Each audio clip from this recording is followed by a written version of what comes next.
welcome back to the Herbalist Hour. Today I'm joined by Erika Galentin and Jim McDonald. So I was wanting to start having maybe a rotating co-host type of situation on the Herbalist Hour, and I thought of Erika would be a great first co-host to have on the Herbalist Hour, and we were like, who should we interview? And then naturally she said, let's interview Jim. I was like, well, I kind of want to save my in-person, the interviews to be in person, say at the Great Lakes Herb Fair, and do a more in-depth interview with Erika and a more in-depth in-person interview with Jim. So naturally, this kind of just turned into like kind of a random show. So what Jim and Erika are going to be doing in today's episode is answering all of your questions. And these are questions that were submitted by you on our YouTube channel. Welcome to the Herbalist Hour. This is where community gather, merging the power of people and the flowers, the sweet and the bitter to the salty, the sour. Oh, mommy, it's time for the Herbalist Hour. So thanks so much, and we're gonna just kind of get this rolling. So the first question comes from Lucky Forages, and they say, Mason, I'm sorry about your meniscus. Thank you, that was such a bummer. And they say Corvus is so beautiful. That's our new cat. And they say, yeah. I would ask every herbalist how many pets they have and what are their names. So Erika, why don't we start with you? You want to start with me? Okay. Yeah. So I am blessed to have two amazing pets. This doesn't include my husband, by the way. He's not on that He's list. An animal. He's an animal, but he's not a pet. So we have a very large, fully intact Rottweiler named Bear. It's actually my kid's dog, and he also is known as Buttface or Slobber Bob. He's got a couple of nicknames, Chewbacca sometimes as well, because he gets these really Chewbacca sounds. And then we have also my kid's cat, Chloe, who is just a little princess. And I just love her to pieces. She's a doll. And the two of them actually have like the same coloring. And so I've been thinking about writing a children's book called The Adventures of Bear and Cleo, but I don't know if I'll actually do it. I love it. How about you, Jim? I have a whole bunch of different mammals in the house right now. They're all mammals. So there's two ferrets. There's Fen and there's Teasel. And they're pretty awesome. Ferrets are, if you're not familiar with them, they're little weasels. They say they've been domesticated longer than cats, but I don't think that anyone who has a ferret would really call them domesticated. It's like having a wild animal in your house. So there's the two ferrets. There is my dog, Hazel, who is a red heeler or an Australian cattle dog, if you say that. We might call her Hazel, or we might call her Hazy or Crazy Hazy or Crazel, maybe. Or when she's in a mood, Witch Hazel.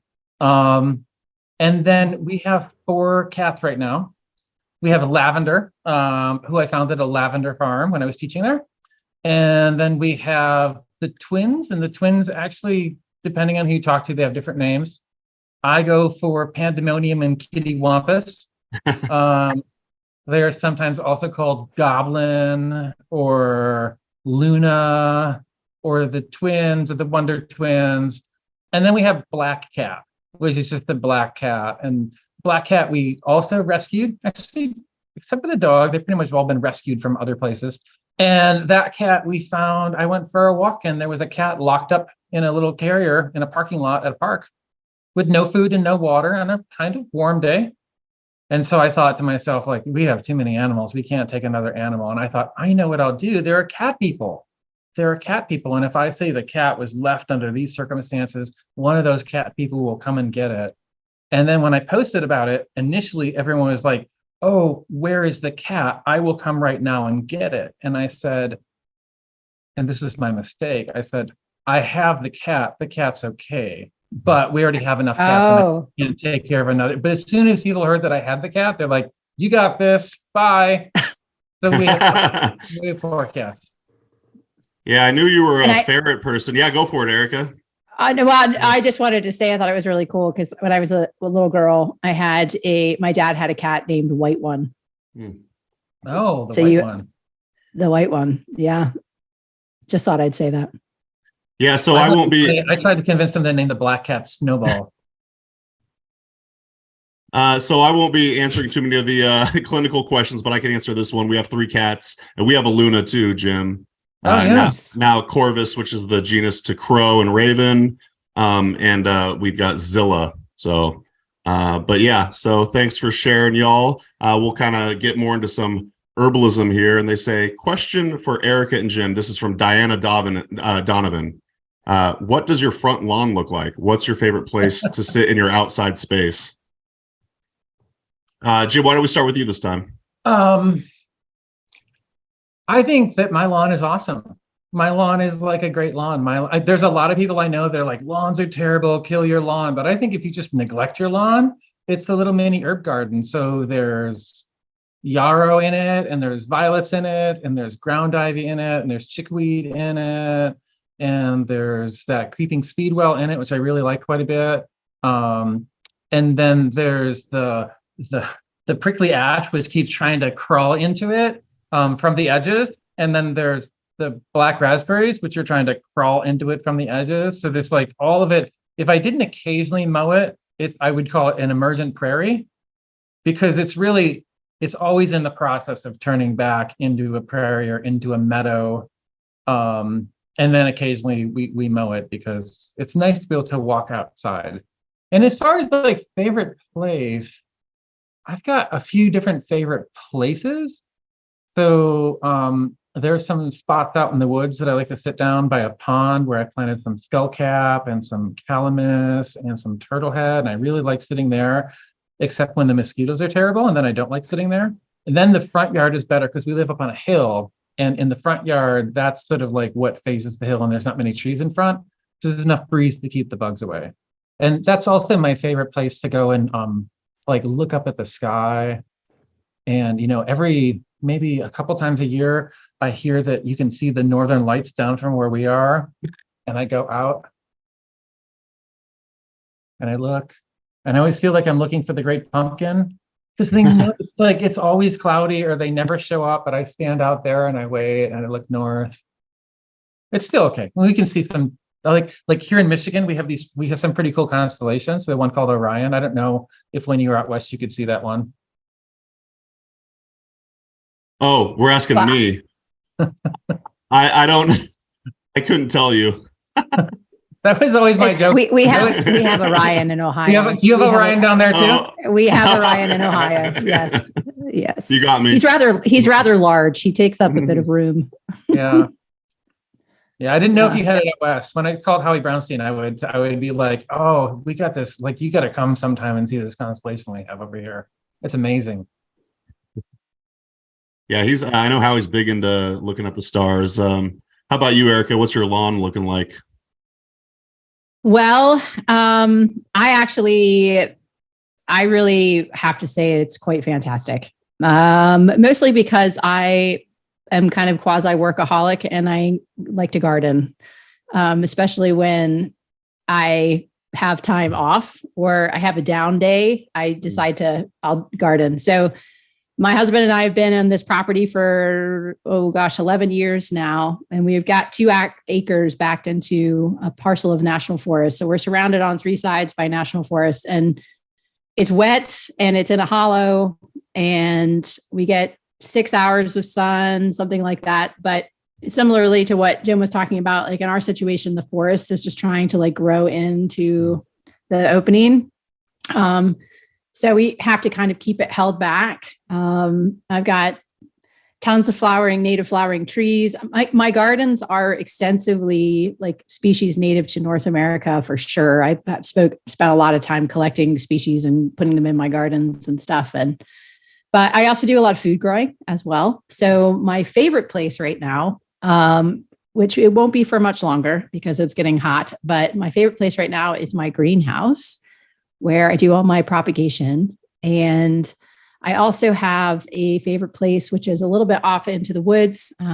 It's called Mellow's Garden, and it's where I buried my first dog, Mellow. And it's beautiful because it's just got tons of woodland medicinals, and there's a bench, and you can kind of look out into the forest and sit there and contemplate all kinds of things. So, yeah. Nice. Yeah, we were just visiting Rosalie de la Forêt, and she has her whole front yard. She turned into a yarrow lawn. Essentially, I've never seen anyone do that before. Have you either of you ever seen that before? It's pretty cool. No. I haven't seen a Yarrow lawn, but there's an herbalist in Toledo named Sarah Williams, who's a super cool, great herbalist. And I went to her place once to have a meeting for the Great Lakes Herb Fair. And her lawn was like, it almost seemed like it was equal parts like whatever kind of grass and really small little violet leaves. Like I've never seen violet leaves so wonderfully and uniformly integrated into the grass that it was awesome. I love that. So coming up, we got a question. Well, we actually have two questions from Ji Ling, and she actually kind of broke them up for Jim and Erika. So we'll start with Erika here. Erika, please share some examples of herbal talismans. How do you specifically work with clients and aromatics, especially if also partnering with other herbal medicines? Yeah. So let me see if I can answer this succinctly, because I could just blah, blah, blah. So I really believe in the statement that there is medicine in metaphor. And when I say that, I mean, specifically when we're looking at things like the stories and the folklore, and even the imagery that comes with the history of the use of a plant. And everyone knows I'm like the rosemary. Rosemary is my jam. It will never be a sage. And I feel like, it's a really great example when we look at some of the, like its origin stories and Greek mythology, and how it was thought to come into the world. And so, for me, in a lot of ways, you follow rosemary through, kind of English folklore, and we see rosemary show up in Shakespeare, and and through some of these stories, we get these impressions of, the grieving process and memory and remembrance, especially those who have passed. And there's like a tradition of using rosemary in the UK on your lapel at a funeral as like a symbol of remembrance. And so, this is where I feel like, the plants can come into our lives with their mythology, with their folklore, with their story, with their mythos.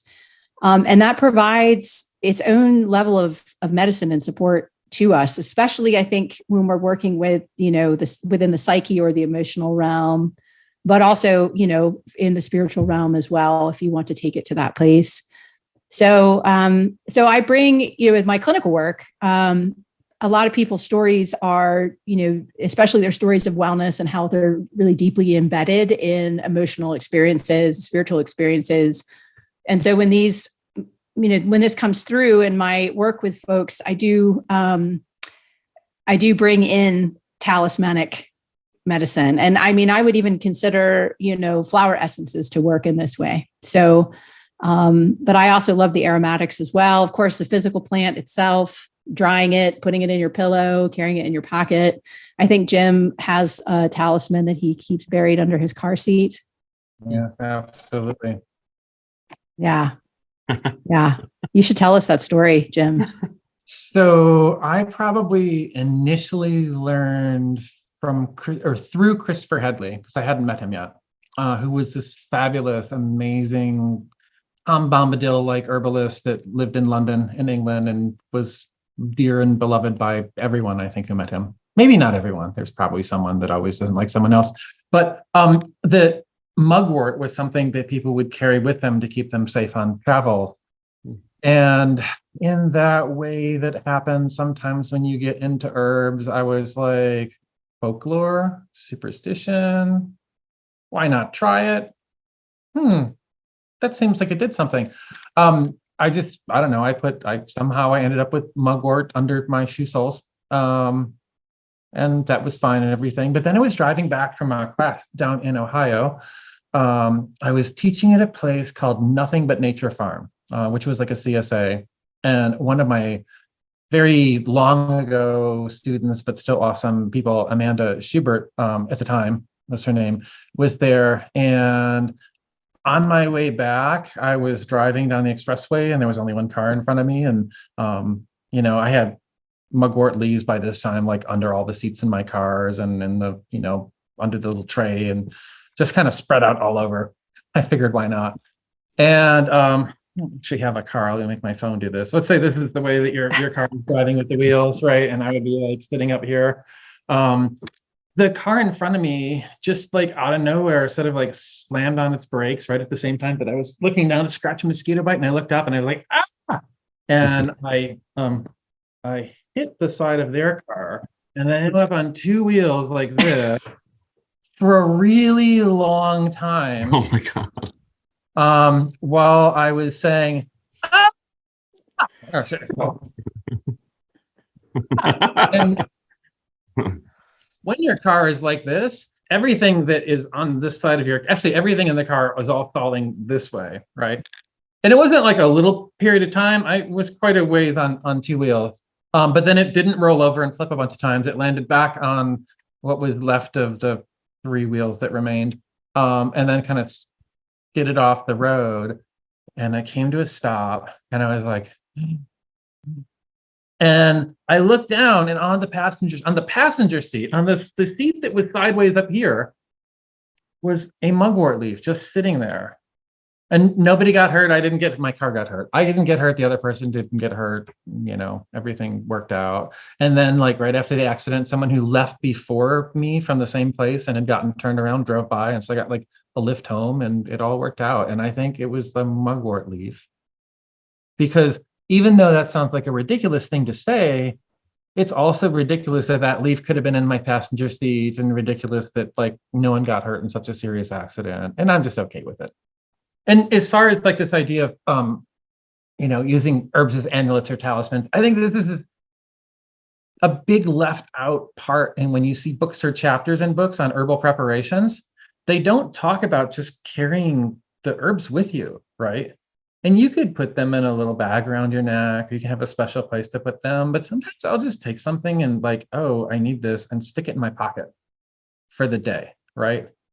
Or like put something and be like, this is, I think the sweet clover is going to be on the dashboard of my car, not just because it smells nice, but like I want to bring it in there. And then maybe one of my favorite usages of something that's a little bit magical, just the presence of the herb doing something, is one time after my second boy was born, and Stephanie, my wife, and I were going out for the first time by ourselves in a very long time, and we hadn't slept much, and we're really behind on a whole bunch of stuff because we had this, two kids, and one of them very little, and we dropped the kids off with my mom, and it should have been great and fun. Like now we have all of this time, but we've both been stressed out for a long time, and so we were kind of like not getting along great. And then I don't know, I said something not awesome, and I pulled the car over into this little park. And I think what I said that was not awesome was like, I don't think I can even be in the car with you right now. And I like parked and got out of the car and started walking into the meadow. And as I was walking in the meadow, I was like, that was pretty bad. Like that was not a good way to leave the situation. But I really I needed to get out of the car. And then I saw some Monarda growing. And I thought like, oh, Monardica is all about letting like heat move and be released and like get it out of you. And so I picked the Monarda and I made a little bouquet and I brought it back and I said, this is for you. See, and Erika's doing that, which that was what I was looking for, but it was also a little bit like, can this please get a little miffed anger kind of out of you too? And then we could like, oh, you said and that? then enjoy yourself. No, I didn't say that. That was okay. No, I didn't say that. I'm smarter than that. Fellas, it don't worked. ever say that. It was a sweet justice. It was a sweet gesture. Yeah, beautiful.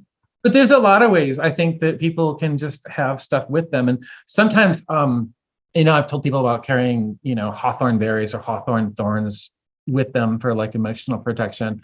And sometimes when I talk about it in classes, it's funny because there are the people who are like, oh, cool, he's talking about magic now. And then there are other people who are like, oh, wow, he's telling folklore stories. That's interesting. And like, that's the way that I like it. Like, I'm going to put it out there and, take it in the direction that you want to take it.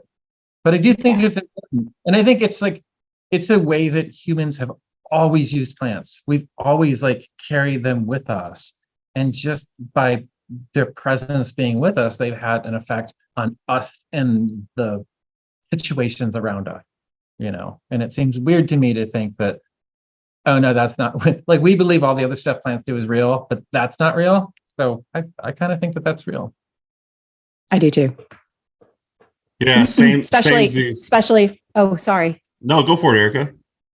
I was going to say it's especially because I feel like there's meaning in everything, honestly, if you want there to be, and what is real is not something that's kind of universal, I think. Anyway, I don't. Yeah. I'm still learning how to like navigate two different co-hosts and guests at the same time. So no worries. I'm sure more of those types of interruptions will happen. It's all good. Thanks for both of you sharing on that, actually.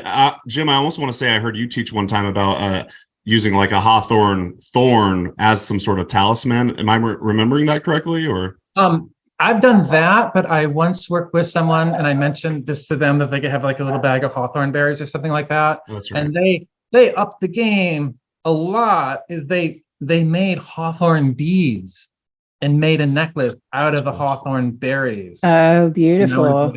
All right, that's pretty awesome. That's beautiful. And I love that you use like a bundle of bee balm or Monarda as like a talisman for your wife. And it's kind of like if you buy someone flowers, that could be kind of a talisman of sorts too. So as you were telling a story, you were using your cell phone as a prop. Yes. And you're one for props. And that's kind of G-Lean's question for you. It's kind of a two-parter here. She says, what's been your most ridiculous stage prop for teaching an herbal class? And please share a ridiculous stage prop class that did not work out. The best and worst stage flop and your many illustrious years of teaching. So, I have a big wooden castle, and a lot of people think that that's the best stage prop. Because I started talking about like the body is like a castle, and there's sometimes you want to protect the castle. And so you man the battlements, right? Use herbs that sort of stimulate your peripheral defenses. And other times you want to like strengthen the castle. And it doesn't make sense. You don't strengthen the castle by stimulating its peripheral defenses. You have to do like the maintenance and build it and everything. And so one time I thought, like, my kids have a castle, and here at the house, I can just bring the castle out and use the castle rather than talk about the castle. And so that started the whole castle thing. And I think that G-Lean was here one day for that. Probably one of my favorite props is when I'm talking about energetics and I'm talking about like, dryness in tissues versus dampness in tissues. I'll get some donut. I'll get 3 donuts. I was hoping you were going to talk about donuts. And I will leave one of them just as is. And then one of them I will dry out until it's rock hard in an oven overnight. And the other one I will set in a little pool of water overnight. So it swells up and it's not leaking water, but it's all swollen and poofy.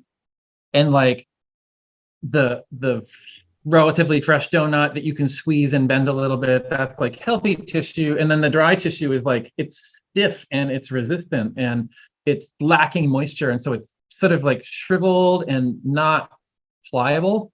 And it seems like it's stiff, but it's not constricted. It's not like muscle constricted. It's sort of like, but it dry, because it's dried out, it's stiff and it doesn't want to move.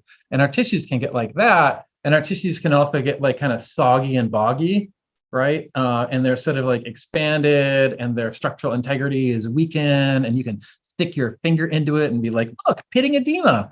And it's just really fun to do that with the donuts because it's silly.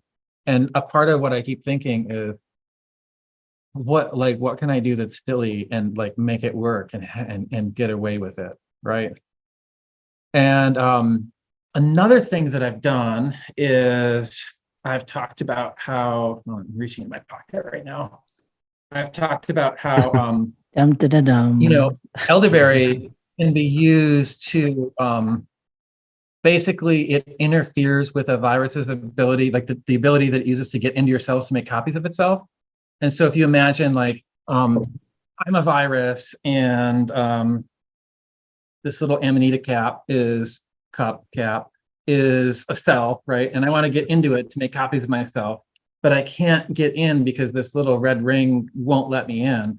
But I have my little knife, and so I poke a hole and cut through it, and then I climb in, and then 6 of me pop out, or 10 of me pop out, or whatever, and they all have pocket knives. And then the next year, the body defeats me. It knows what I look like, but when a year goes by, I kind of do something like this. Oh, I look different, but it's still a pocket knife. Oh my God. I can do that. And so everyone likes it, right? But and I always ask people, I'm like, oh, do you want to do anyone volunteer? And then if they say, if you want to volunteer, like, wait, that's not enough. Is it okay if I point a knife at you? Just so people know what they're getting into. But one time I did this, and someone who was in the class had like a therapy dog. And as soon as I pulled out the knife, I went, the therapy dog was like, and it was, everyone was like, oh, you upset the dog. And I was like, wait, this is supposed to be funny. Like, everyone's supposed to laugh the kick out of this, but most people were like, how did you, look what you did to the dog. You made the dog upset. You're scared the dog. The dog is like all nervous and scared for its person. And I'm like, but that's not the way it was supposed to work out. It was supposed to be funny. So yeah, that didn't pan out. I mean, if you bum out a cute little dog in class, it's never good for. No. Your prop didn't work. Like, if it bums out a dog, the prop didn't work. Yeah. There's probably been other ones. So Eve Morningstar asks, how did you begin to mold your herbal path as a teacher, and what were your first teaching experiences like? And then they go on to say, I think I'd like to teach one day and be a part of connecting the community with herbal medicine and plants in general, but not really sure where to start. So Erika, do you want to start with that one? Yeah, I would love to.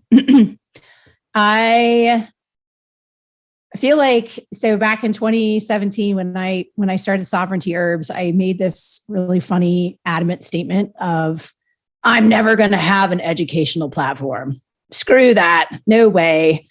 And then I realized that over time, that education and having that is a very important piece of operating as an herbalist in business successfully. I feel like, a big part of making a go of this wild work is, to be able to get out there and just start talking to people and connecting people with plants.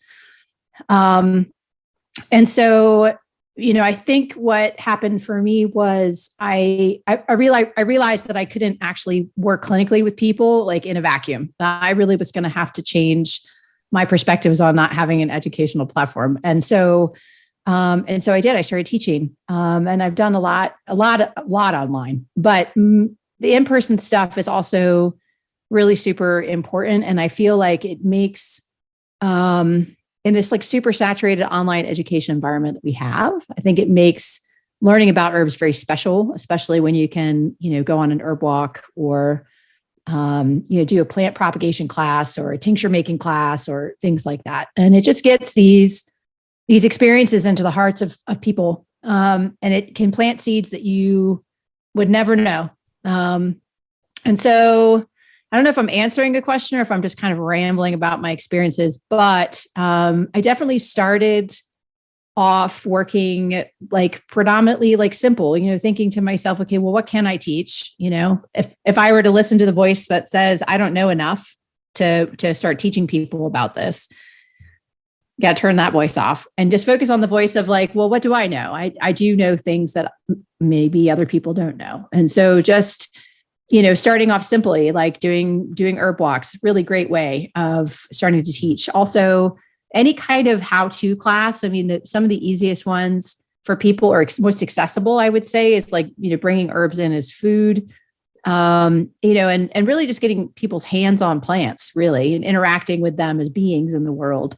And I think that even if you're just starting out in your herbal path, or if you've been in it for a really long time, like going back to these really beautiful, simple classes in person can be really just nourishing on a lot of levels. So I think I answered sort of.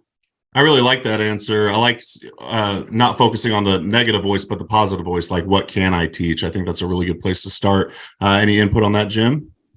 Yeah. So with regards to that negative versus positive, I know that a ton of people are have heard or are going to hear, like, oh, wait, you don't know enough to start teaching classes. You haven't done this, you didn't do that, and you don't know like all of the letter acronyms for all the different processes or this and that and the other. And you could get caught up in that all day long. But I was maybe 3 years into learning about plants and I got nagged into teaching classes. And when I started teaching classes, if I were to do that now, a bunch of people would be like, could you believe that person? Like, how can they think that they know enough to go out there and teach classes, and they're a menace, and like, this is what's wrong with herbalism. But it was through teaching classes that I got enough interaction with other people to actually grow my understanding and to grow from teaching about things that I've heard from other people to things that I learned from experimenting on people who came to classes. And it was important for me. Like I could not have gotten to all the places that I've gotten to if I hadn't started teaching classes without any formal any education of any kind. And so like, if someone is like, oh, you don't know enough to teach classes, I'd be like, well, as long as you don't say stuff in the class that you don't know, as long as you can say, I don't know, when someone asks you a question you don't know, then you're doing good. If you taught a class on like how awesome peppermint and spearmint are, or how awesome chamomile is, that would be great. If you talk about like 3 weeds that are probably growing in your lawn that will do helpful things for you, that would be great. Because I tend to dive a little bit overboard in everything, I did like a 7-hour herb walk for my first class, and I gave everyone like 30 pages of handouts and provided lunch and gave people a tincture, and it cost like $25. So probably don't do that. That was not ideal in terms of practicality, but that was also like, I don't know, 25 years ago. So start off and think like, what do I know and what can I share? And a really easy way to do that is to think, what was helpful to me? Like, what was the thing that I learned that made me go, oh, that made me get it? Like, I read about it in 6 different places. I saw 6 different people explain it in videos. But then when I heard it this way, or I thought about it this way, that's what really made it click for me. And if it worked like that for you, it will work like that for someone else. And when you share stuff like that, it just brings more people in. It brings more people into caring about plants. And like, one of the things that I've never stopped doing in all of the teaching I've done is just doing like open community classes. And I've done open community classes just as like open herb walks anyone can come into, or talking for garden groups, or talking for homeschoolers or something like that. And every once in a while, people have been like, you still do stuff like that? Don't you want to teach like serious herb students? And I think I would be bummed out if I only taught serious herb students and didn't have like this dynamic interaction with my community, because that's important to me, right? And that's what helps me get serious herb students. And that's also what turns people into serious herb students, because a lot of people don't know that they're going to get sucked into herbalism until they have that first exposure that really like makes them go like, oh, this is what I've been craving in my life. And then I usually tell them, oh, I want to apologize in advance for your cupboards and your refrigerator and the other people that think that the free your upcoming mason jar collection. Mason jar collection, how much you're going to spend on alcohol and olive oil and beeswax and all the different places that bottles and jars will end up in your house. Yeah. Yeah, you had so many different points I wanted to touch on. It sounds like humility is a big part of your beginning journey as far as becoming, like, say, a teacher. You have to know what you don't know and be willing to admit to the students that you don't know certain answers and whatnot. So do you think humility plays a role in all this? I that just plays a role in my life, because I think it's an admirable quality, but then there's also just a practical, like, I don't want to be responsible for knowing everything. Like, that's more responsibility than I want in my life. to think like, oh, I have to know everything, because it's an unrealistic goal. And the great thing about herbalism, and the great thing about, like, so Erika's on the show with us, but I have a lot of other friends, is like, I don't have to know everything because I know other people who know stuff that I don't. And so if I don't know something, if I'm talking with a client, I can say a couple different things. I can say, like, I don't have experience with this, and I'm willing to work on it with you, but do you want to, like, I can connect you with someone who knows, more, or has more experience, and then I can call around and ask people. Or I can say, like, is it okay if I talk about, what's going on with you with some friends of mine, just to get some more insights that I can put together. And that takes all of that pressure away from feeling like there's already, for a lot of herbalists, especially if you're trying to do this as like a way to make a living, there's so much responsibility. We have to, like, advertise what we do, and we have to know how to do computer stuff, and we have business stuff to think about, and, like, we have to order bottles all the time, and we have to remember to, like, strain stuff out and make a mess of our kitchen. And if we just tack on, like, oh, and I also have to know everything for everyone, it just creates too much stress. And the more that we can be like, oh, one of the reasons that being connected to a larger community really makes sense is that when I don't know something, I can think, like, who do I know who might know this? Who could I refer this out to that I would feel like is a good fit for this person? Or, like, wow, like, someone asked me this question in class and I don't know the answer, like, who can I tell them to look into? And so that's what I want to do. And that feels really good to me. It feels really good to, like, spread the word and spread the love, and really think about herbalism as being very cooperative and not competitive. Not like, Absolutely. there is a competitive aspect in the sense that there is something there, that there is some competition, right? In one given year, someone's not going to take 3 different herb courses, right? And so they're going to have to decide between this course and this course and this course. But most people aren't only going to take one herb course. Most people are going to try to learn from a bunch of different teachers. And, if someone's like, oh, I heard good things about you, but you seem kind of scattered, I'd be like, yeah. Right. I can be kind of scattered. You're right. Or they're like, you talk really fast. I was like, I do talk really fast. And then they might learn better from someone else. They might learn better from someone who talks slower, who's more structured, who does plant meditations or other stuff that I don't do. And, by not needing to do everything, it just opens up more avenues to, like, be like, oh, this person is really cool and they do things different. And that person is really cool and they do things different. Or, like, when people, plug for Erika, when people get through my course and they're like, do you do like another year where you teach clinical stuff? And I'm like, I'm too scattered to teach clinical stuff. Like, I'm probably not the right person to teach that, but, like, Erika is really good. And I've had students who have gone and taken Erika's class and been like, thank you so much for turning me on to Erika's course, because it was really helpful. It was exactly what I needed. And it feels good to me because I'm like, oh, yeah, Erika, nice things about me. I say nice things about Erika, and it just all feels good. And that's kind of everybody wins. everyone. Everybody works. There's, like, enough room for everyone, I think. And I want to just second, like, the idea of, with the teaching question to finish off, that question is to also say that, like, I believe it's about clinical practice as well. Like, you don't learn to become a good teacher just by studying herbs. Like, you learn to become a good teacher by practicing teaching. And so, like, wherever you're at in your journey, like, it's always a good idea to just go for it, just put yourself out there and give it a go, because the more you do it, like Jim said, the more you learn about the experience of being in that role, and the more you can grow and evolve as a teacher. So yeah, I'm all for that.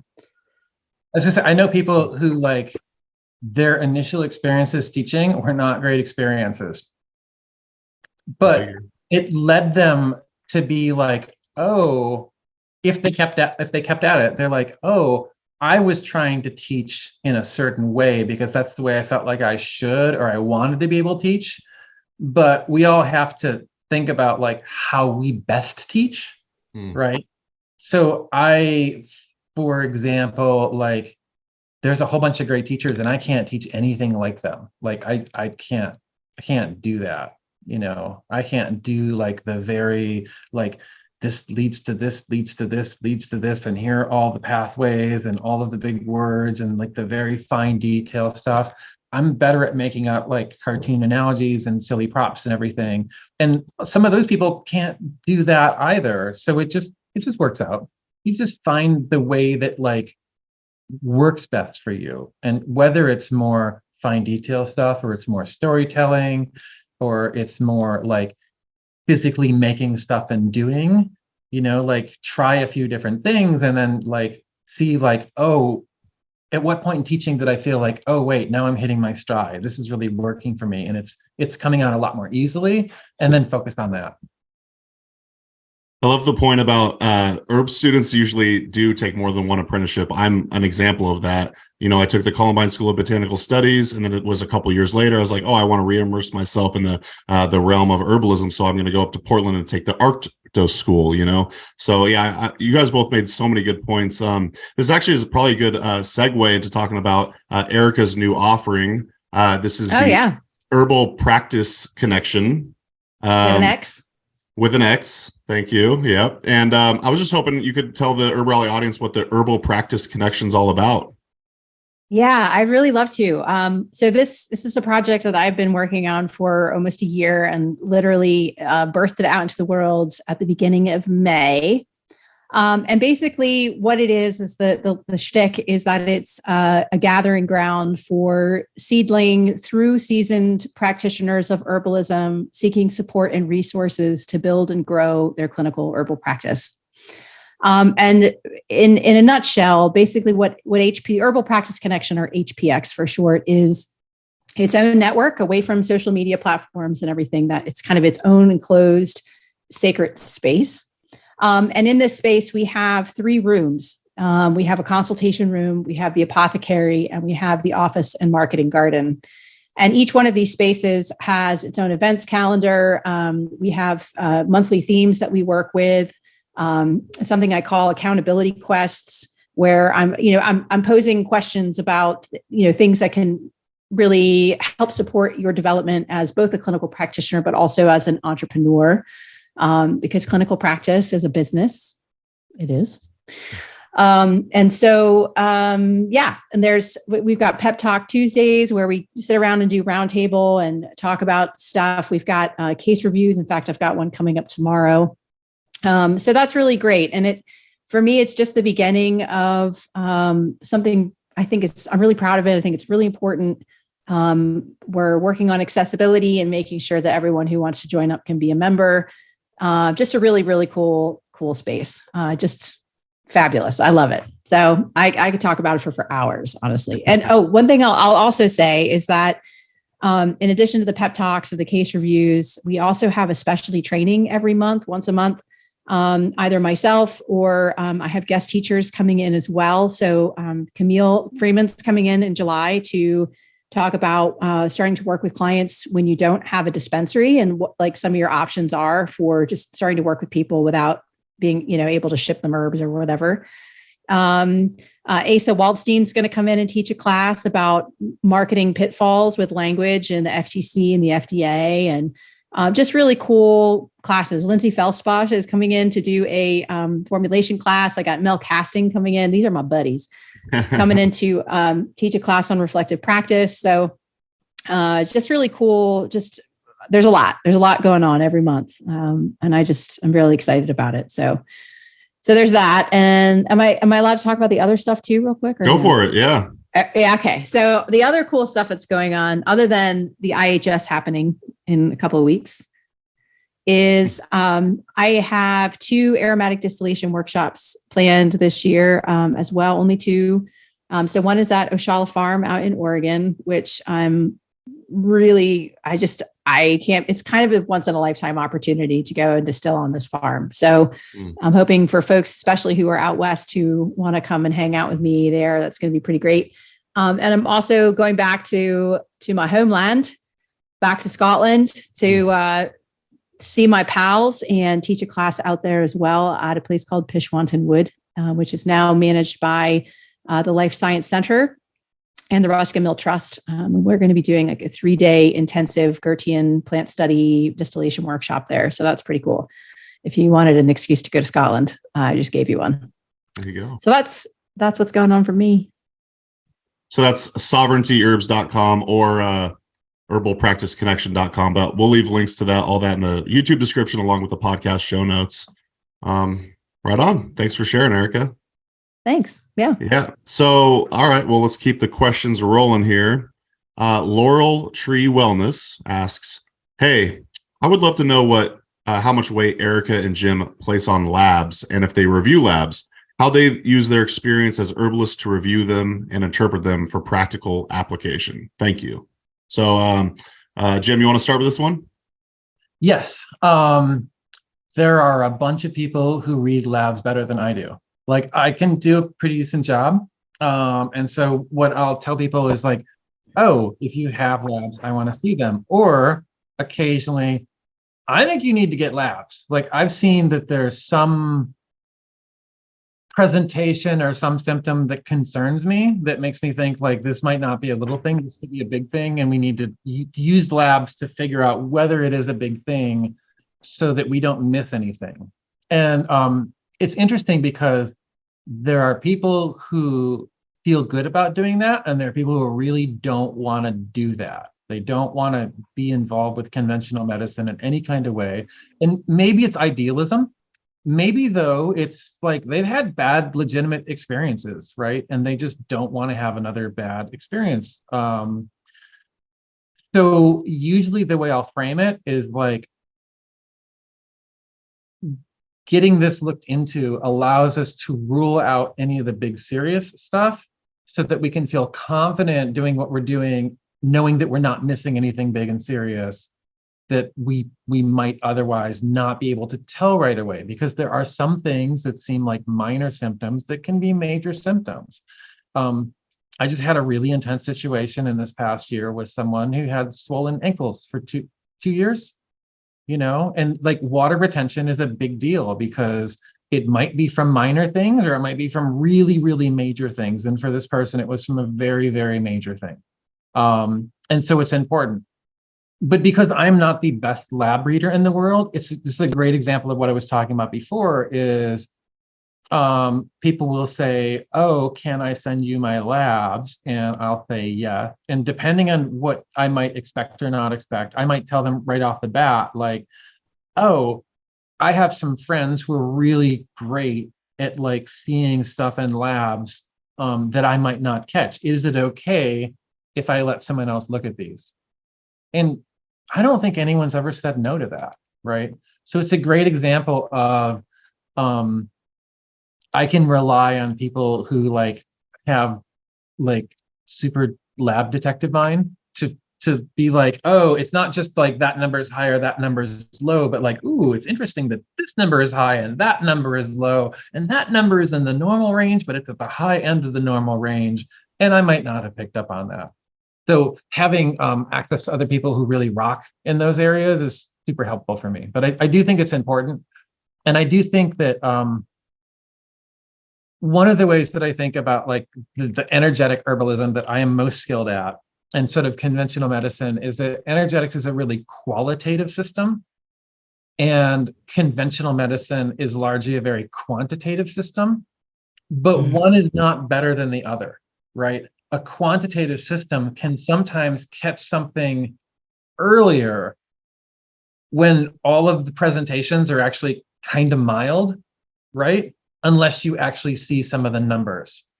And also, qualitative medicine is sometimes catches, or very often catches, a lot of things that just don't show up on charts as numbers, because people will go and they don't feel good and they get labs done and the doctor says like, oh, there's nothing wrong with you. There's nothing wrong with you. There's nothing wrong. And then they're like, but I don't feel good. So both of those things really work together. And there are people who are really good at it. And there are also classes you can take to learn more about it. But it's definitely something that's important. I think that if you're working with people,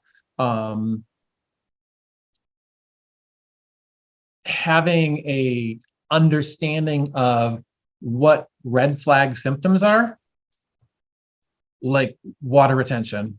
And there's other ones, but like water retention is a good example of one that people might, if they just know herbalism, be like, oh, they're retaining water. We can just have them drink nettle tea because it's a diuretic, or drink dandelion leaf tea because it's a diuretic. But that might not be appropriate to address the underlying cause of that water retention. Erika? Yeah. So I feel like there's a lot I could say about this. Should I just go for it? I'm just going to go for it. Go for it. So I think that if labs are available, I always ask for them. And I have, in my due diligence, done my best to study specifically like functional values and interpretation of labs so that I can take what is the qualitative experience of the client and also see a quantitative data set to, like Jim was just talking about, get a much better or broader understanding of what could be going on for that person. And one of the things that I'll say first is that, on one side, I always say this to my clients, like, you are not your labs. And your actual lived experience is valuable here, is valuable information, is valuable data. So I try to, because I have some clients that are very fixated on that quantitative expression of understanding of their bodies, and which makes a lot of sense. But sometimes it can be troublesome, just focusing on what the paper says.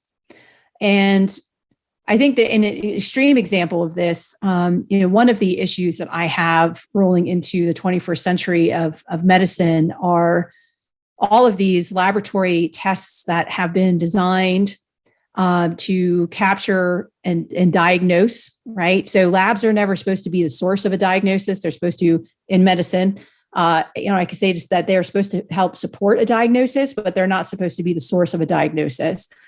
And so we have a lot of these quote unquote diagnostic labs coming out nowadays that I feel have not been scientifically verified, but yet are being used and paid for and are expensive and are being used in ways that keep people trapped in this kind of fixation on data.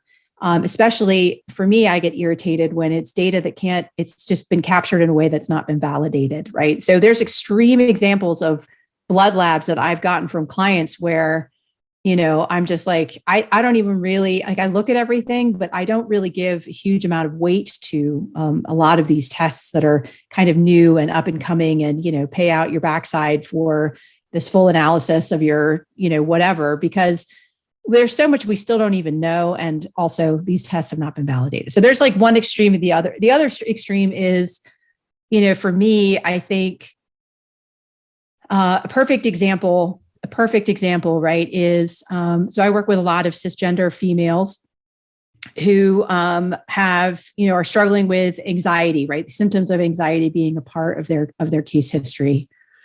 And I'm talking with them, and we've had a couple of sessions, and I'm learning more about all of the understandable causes to them having anxiety reactions in the world. Like, who's not anxious these days?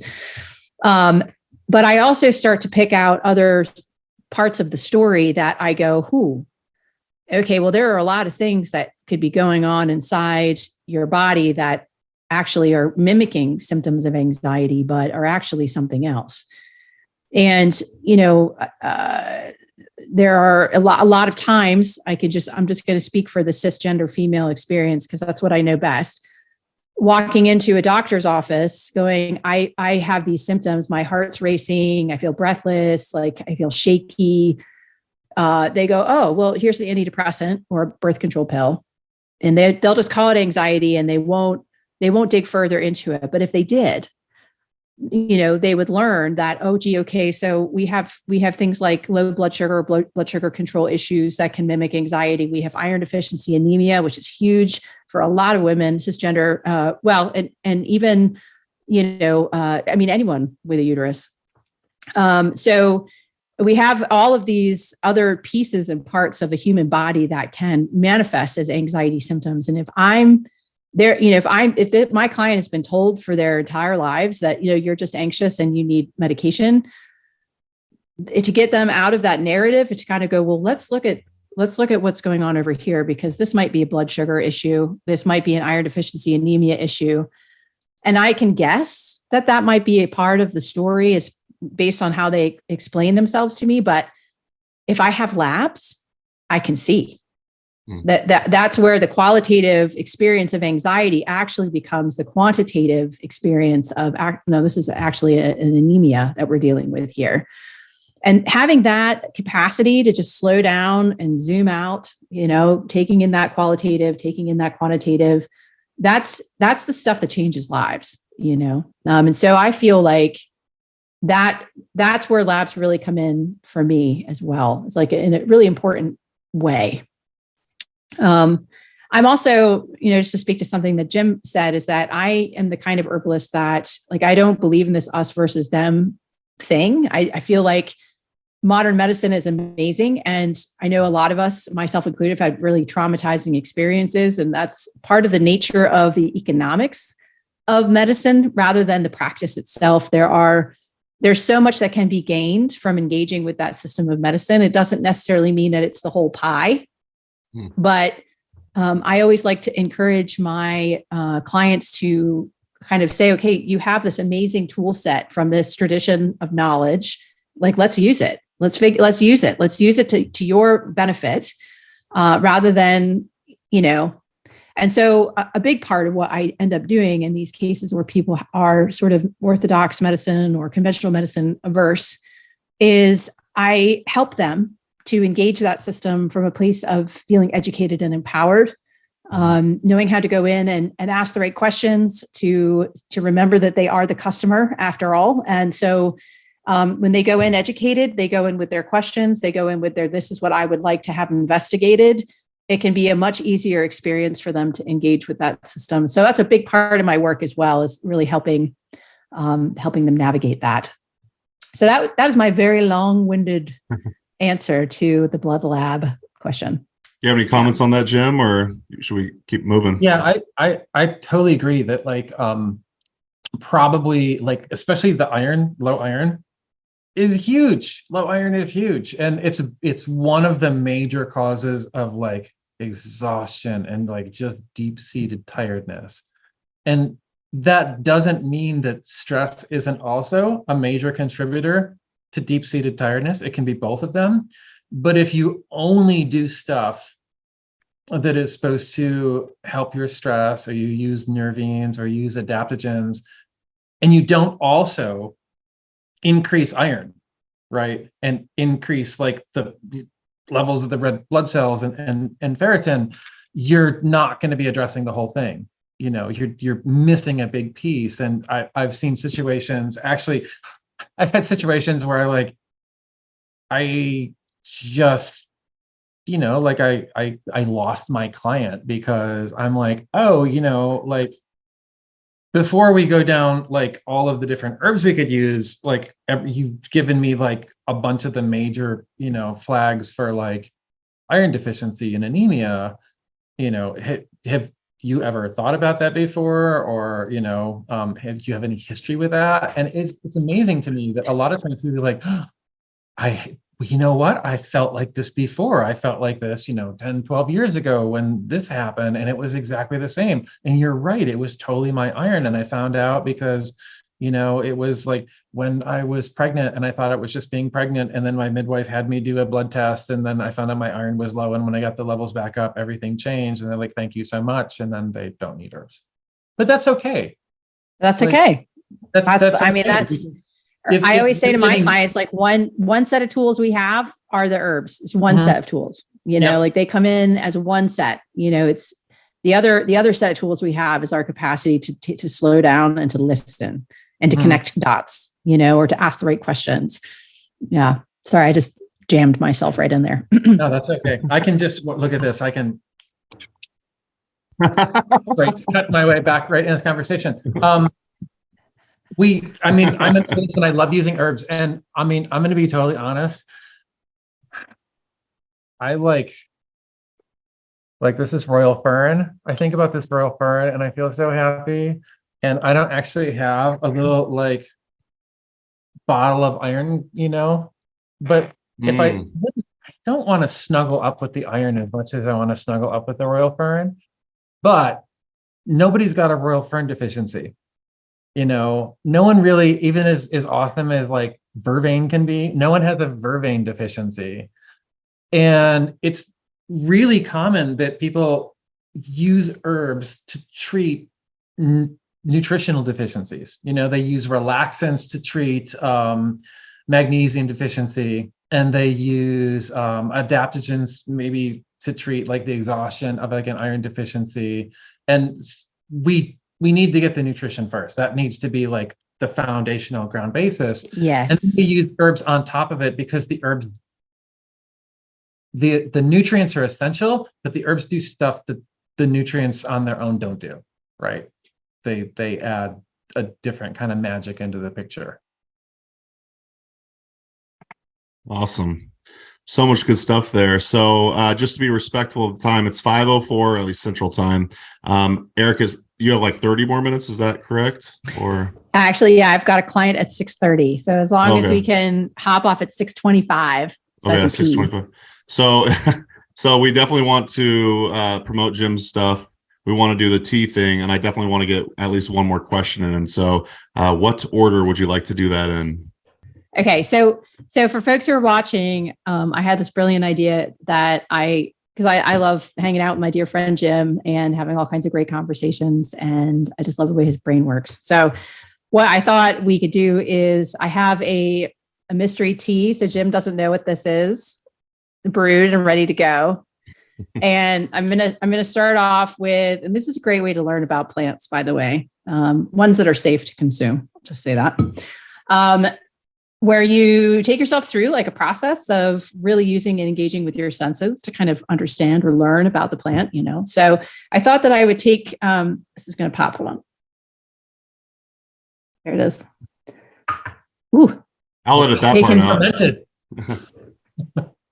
I'll take Jim through how it smells and how it tastes, and maybe any vibes I'm getting off of it. And I'm going to use some energetic language as well to see if he can guess what is in my cup. What do you guys think? Yeah, I'm all for it. Okay. All right. So I'm going to do this rapid fast. Fusti. Do you know that word? Fusti? No, I don't really know Fusti. Okay. Fusti is kind of like dank basement smell. Okay. What color Fusti? Kind of like moldy green. Okay. And there's a brightness there, like it's bright, but it also has like a depth, like there's resins, something deep and resinous in it as well. But it is very aromatic. So this isn't like, it's not like innocuous. It's very obvious. How am I doing? Are you getting warmer? How do your sinuses feel? No change in the sinuses. But I will say that it reminds me very much of the smell of cannabis. Not that I have any idea what cannabis smells like, by the way. And so it has that deep resin, but also like that high terpene sort of thing. And the color that I get when I smell it is pink, but it's very aromatic. So it's like obviously an aromatic plant, not like nettle, for example. This is not nettle, All right. So I'm going to taste it now. Okay. Okay. So slightly bitter, slightly sweet. I'm going to see if I can slurp. Hold on. Good slurp. Is that good? ASMR. Yeah. I practiced that one. It's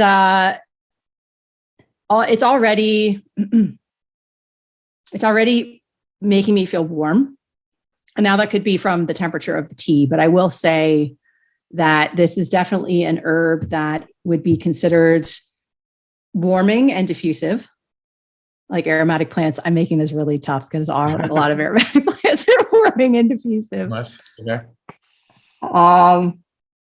It kind of reminds me of the taste of hops or the smell of hops as well. Hops is in there, another Cannabinaceae family.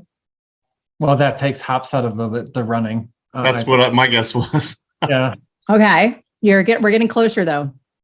So it's drying. Like when I taste it and I swish it. Hold on, I'm gonna swish it.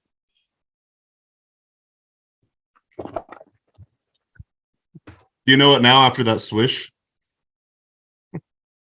Well, the swish didn't sound gluggy enough to be very demulcent.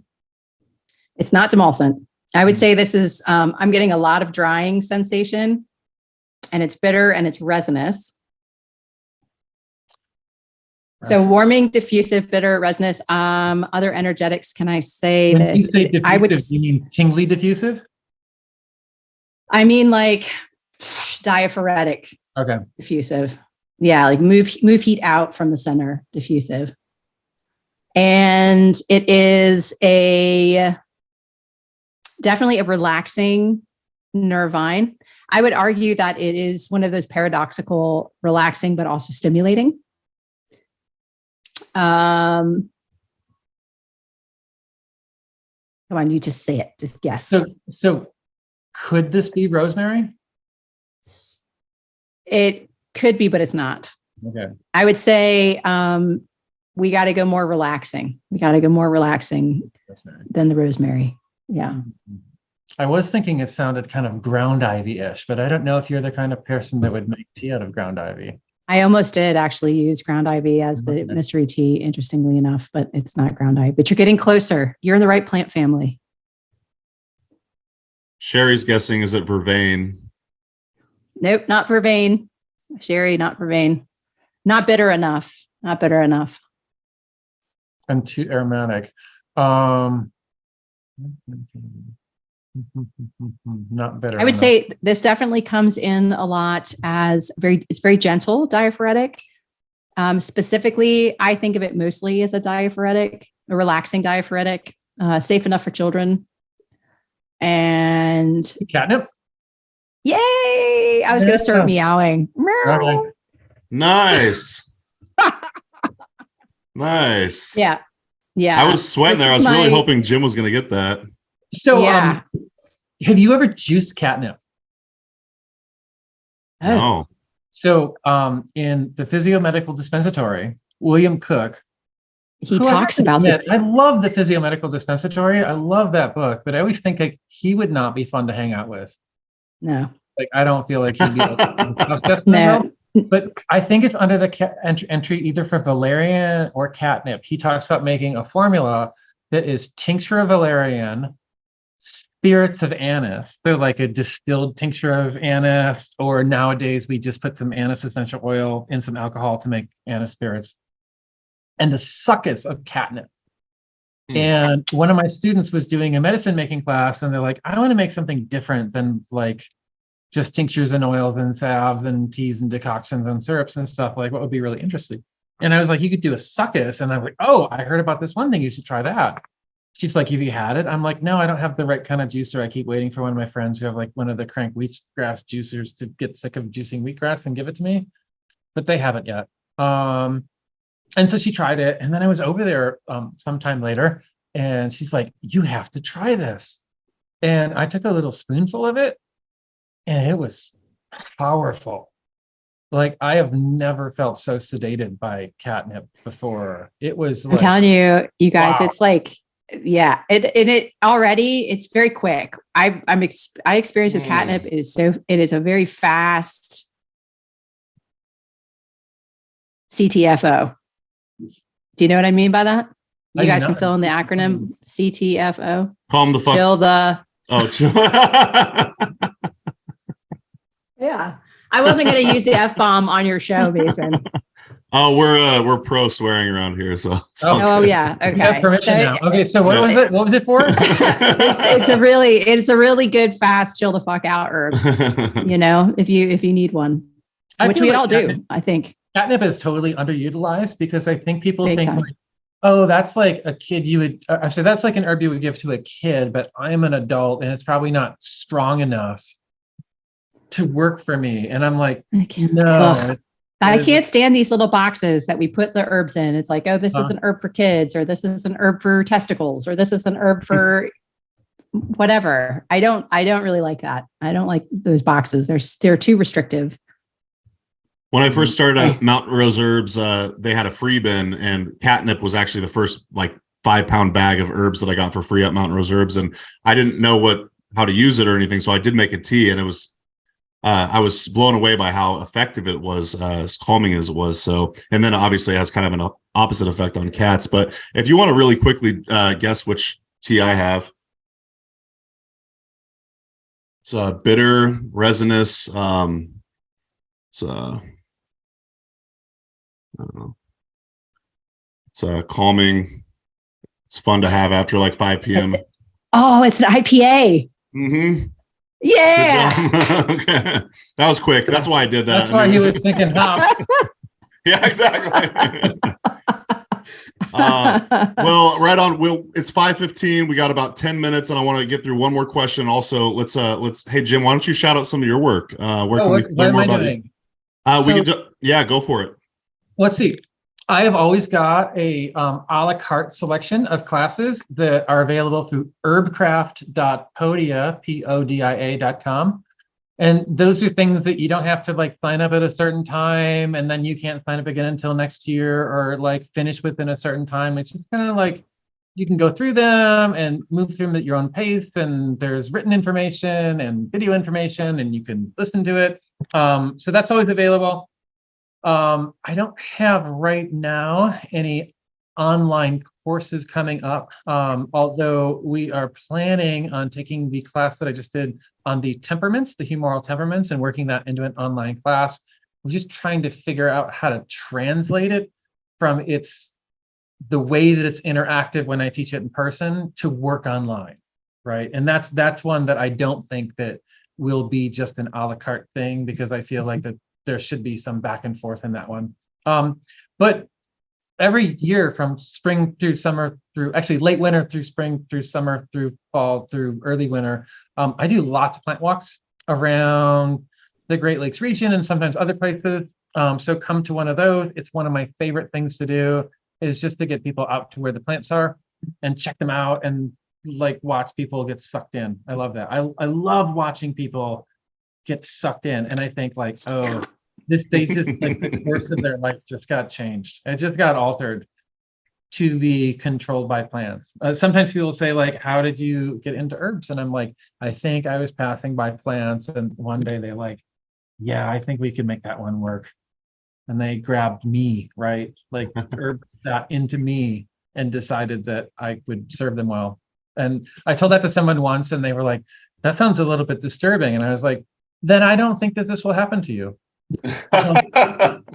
I will also be at the International Herb Symposium, and I'm so happy to be there. I get to see Erika, so that's really cool. And so far, I have avoided doing the thing that I've done a whole bunch of times in the past, where I tell more people than there are lunches and dinners that I will have lunch and dinner with them. Because sometimes I do that and I'm like, oh wait, I think I told like 16 people that I would like make time and we would have a lunch or a dinner together, and then it doesn't happen. It's nothing personal. Yeah. There's not enough time. There's a lot of people there, but I'm really excited to be there. And if any of you are there and you see me and you think, oh, that's Jim, I'd like to go up and say hi, but maybe not. Come up and say hi. Like same. Come say hi to me too. Yeah, I've been saying to people, I might be in a daze. I might be like in like over peopled mode, but just throw a shoe at me, or Totally. like some sort of object. Just be like, yo, hey, Erika. I'll be like, oh, hi, So yeah, don't be shy. So gonna throw a shoe at Erika. It's just the shoe go flying by. I'm going to catch it with my teeth. Yeah, if you're there, please do say hi, ask me questions. Again, I can't guarantee, as with Erika, the state of my ability to correspond. And sometimes I do like to like run and grab food right away because I'm teaching later, or who knows what. But I definitely like every once in a while, someone after an event will be like, I saw you and I wanted to say hi, and then I just didn't, what I'm saying is, don't feel like you're not welcome to say hi to me and chat with me, because I would love that. Sweet. And if I I would too. I'll second that. If I have to pee, I'll be just like, I have to pee right now. Nothing personal, but I can't do it right here. And I believe all three of us will be at the Great Lakes Herb Fair, which I'll link to that as well. So we got about 6 minutes. Can we try to do one more question? It's kind of a fun question. I know, Erika, you liked this one as well. It's kind of a fun question. Does that sound good? Maybe spend about 3 minutes each or so on it. Sounds good. Cool. So do you this have is any from horrible, awful, depressing questions rather than fun questions? That's for our round 2, Jim. We'll do that on the second. We want a bummer. Send us a bummer. We want the bummer questions. I really like want to this upset one. the dog. You might. Who knows how you'll answer this one? But this is left by Peanutty Butterfly. So they also have like the best screen name too. And they say, "What do you feel that you bring to herbalism that makes you different from others in the community?" And Erika, why don't we have you answer this one first, since you might have to run? Okay, so this is the moment where, as I tell all my students, it's okay to step into your shine, right? So I'm going to step into my shine. And I'm going to say that I think I bring that's unique to the herbalism community, if I could call us a community in the United States.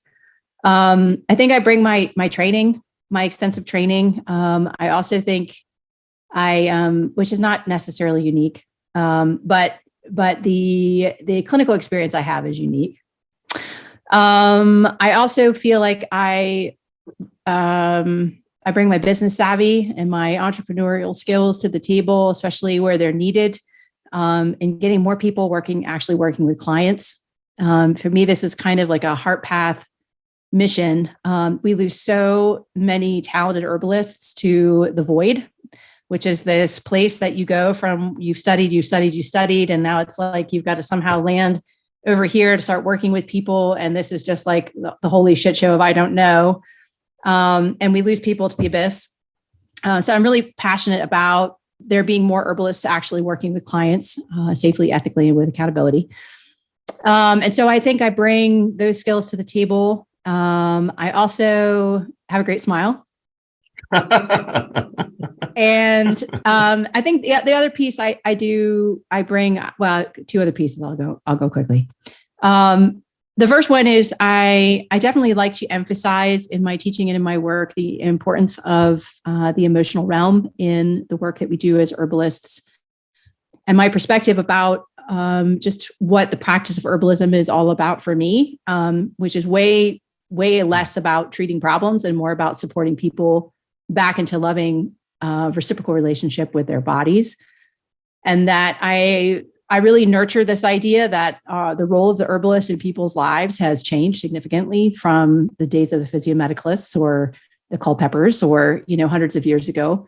And that, I kind of foresee or can envision how I have adapted as an herbalist to modern times, so I can bring that experience with me as well.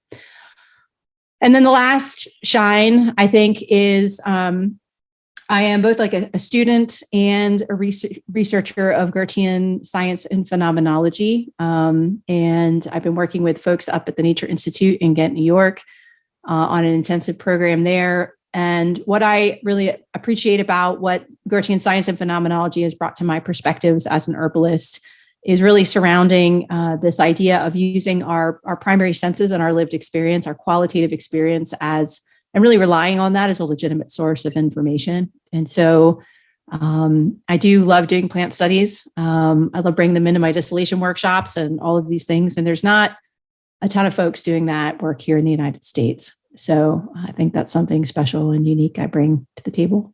Shine on. What about you, Jim? I used to play roller derby. There's not a lot of herbal roller That's derby true. people out there. I'll just say that too. That's my last one. Okay. I love that. I also do roller. No, I don't do roller. Actually, I'd say I would hurt myself on roller skates probably. Boy, I mean, zaniness, a little bit of zaniness, like a smidge, a little bit of zaniness. like, I think there's a bunch of things that I do that are unique, and a lot of it involves like trying to think of like silly props and like what I can get away with so that I can have a lot of fun, because like I want to teach people, but I also want to have fun myself. And I think maybe like the biggest thing that I want for people in herbalism is to think like, I can do this, like acceptability, like I can do this. If I don't know which herbs are serotonergic or GABAergic or dopaminergic, like that does not mean that I don't know enough to do herbs, because I might just think of them in a different way. I might use an older way of thinking about them, or I might think like, oh, but this herb feels like a fuzzy teddy bear, right? And all of that can work. So it's really about like connecting people with plants, and in doing so kind of encouraging that like if you love plants, then you become a steward for the plants, and you caretake for them and their habitats. And when you share your love of plants and what plants can offer us, you do it within a context of like responsibility and an ecological manner, you know? So like, oh, you tell people about plants, but you don't just tell them about how awesome this plant is. You also say like, oh, but yeah, you know, like you have to make sure that you're getting this plant in a good way. You can't just get this plant from anyone else. This wouldn't be a good plant to get from, you know, large companies, because it has characteristics that require like careful tending and stewarding. And, you know, you want to be able to connect with the person that gathered it, so you can feel confident in that. Yeah, I don't know. I mean, like I feel like I know a bunch of things that are unique about me and what I do. And then I think like the way I do them is unique, but like what those things are is not so unique, because we're all a bunch of people who love, most of us anyway, we're a bunch of people who really love plants and want to see people turned onto plants, and, you know, want to see this field like grow in a good direction, a good, empowering, kind direction, which hopefully has like the least amount of impact from commercial forces, which I know is a big ask, but it is my dream, you know, that we can keep this community like really grassroots and, you know, cooperative and welcoming and less judgmental and competitive, right? And then also like a thing that I think I've been trying to tell people, especially lately, and I know that I mentioned this when you had all of those questions that I answered while my dog was in the vet. That's actually, I recorded a lot of that when I was in the car while my dog was in the vet. I had to stay on the other side of town for like hours. So it's a good time to record those. But I feel like a lot of people sometimes feel like they're in this intense rush to know everything. Right? And if they don't know everything right away, then they're not doing something good enough. And I think maybe, so this is something that I've been saying a lot, is rather than learning with the goal being to know, learn with the goal being to learn and to keep learning and to keep learning and to keep learning and to keep learning. Because I feel like as soon as we start knowing things, we might get a little bit defensive of them, or we may become a little bit like less inquisitive to keep growing our knowledge. And if we just wonder about stuff a lot, and I love the word wonder because it means to like inquire, and it also means to be in a state of awe. And like, if that's the way that we're learning, we're going to be perpetually like always getting what we want, because there's always more to learn. And we're always going to be in a state of awe whenever we're sort of learning about the natural world and the plants that grow in it. What a perfect way to end the show. Yeah. Thank you both so much for being on the Herbalist Hour and a Half. Erika, I know you have an appointment coming on, and I love you both as people and as herbalists, and thank you so much for spending your time for sharing all your knowledge and wisdom with us. That's Jim McDonald at herbcraft.com, I believe. Org. Thank you. herbcraft.org. We'll put that in the show notes. And Erika Galentin at sovereigntyherbs.com. So thanks also Sherry for joining us, HerbRally Schoolhouse member. And thanks y'all for listening. We'll see y'all in the next episode of the Herbalist Hour. Take care. Love you guys. Bye. Bye. Bye. Thank you so much. Hey everyone, this is Mason with HerbRally. Thanks so much for watching today's video. If you liked it, please give it a thumbs up and also go ahead and subscribe. We come out with new herbal content each and every week. If you didn't know, HerbRally also lists herbalism events. We list herbalism events chronologically. We list them also by state. So you could just go ahead and search by Oregon or Wisconsin or wherever you live. You can find out what herbalism events are happening in your neck of the woods. We also list herbalism events, virtual herbal events. So if you can't make it to an in-person conference or plant walk, we list lots of virtual events as well. To find out more, you could go to herbrally.com/events or herbrally.com/virtual. But if you can help it, I would highly recommend trying to go to an herbalism conference. Those are some of the best learning experiences I've ever had, and that's where you can find different herbal teachers, and then maybe you could perhaps take their apprenticeship. But yeah, just do what you can. Get out there and learn about the herbs, you know, like yarrow, dandelion, corn, you know, all the above, like all the medicinal herbs. And we'll see you out there. Hope to see you at an herb conference. All right, bye.